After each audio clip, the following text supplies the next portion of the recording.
discussion. Let's bring it forward to Republican Party Chairman Lenny Curry. Lenny, it's one thing after another, isn't it? Is this going to affect voters in Florida? The voters are going to turn out. They're energized, but the Floridians don't want to hear all this negative advertising. They want to hear these men talk about the moral case for the free market and the free enterprise system and how that's going to affect individual lives. So I wish the negativity would stop. Well, I kind of agree with you, but why doesn't it? Obviously, it doesn't stop because some people think it's effective, right? They think it's effective, and my argument, when I talk to the campaigns and their surrogates, is that whichever of these guys will emerge with a compelling vision and speak to, again, the free market and how, contrast that with the Obama policy, big government in controlling consumption and production. If we can contrast that where the free market lifts people out of poverty, can help us fund things like education, reform Social Security and Medicaid, and fund them.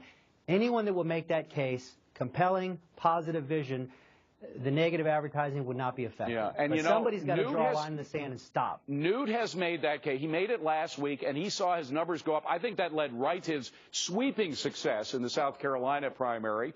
And we heard Mitt Romney make it last night in the debate. So when they make this argument, it does them much better than when they attack each other, right? Yeah, that's right. And it particularly pains me when I see the attacks in the Republican Party being against free enterprise and individuals that have gone out and used their skills to make money or risked their capital to make money. Are you talking about the Bain Capital attacks by Newt Gingrich a couple of weeks ago? It's gone both ways. It's gone both ways.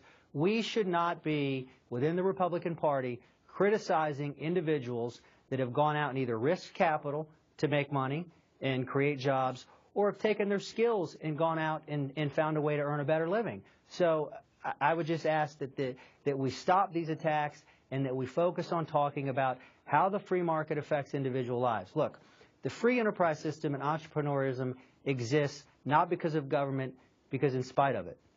Many years ago, I started a company about 10 years ago on a piece of notebook paper in an office at 11 o'clock at night. Government had nothing to do with that. I love those stories, by the way, and there are a million of those stories around.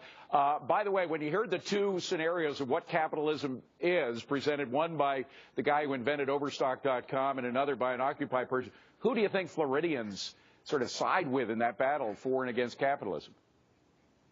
Overstock.com. I mean, I heard some of the commentary on a tax rate below 20% is just wrong.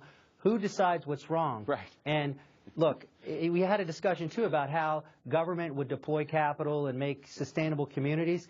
Well, when government deploys capital, they're not assessing the risk like the person that's earned the capital that could lose the capital. It's not their money. Yeah. By the way, every time we poll, and this poll has been done repeatedly over the past 10, 15 years, when Americans say, what's the top level of taxation, it's always 25%, and that is everything. That includes state, federal, and local. 25% is what, like 60% Americans say should be the top rate. So that leads to, I think, a lower level than 20% quickly. Yeah, well, and if you look at what Florida's done, where Governor Scott has cut taxes and worked to reduce regulation, we're seeing, and balance the budget, we are seeing job growth in the state of Florida, and that's a direct result of that good pro-business environment and policy. Lenny Curry, have a very successful primary. Thank you so much for coming on. Appreciate it. Always a pleasure.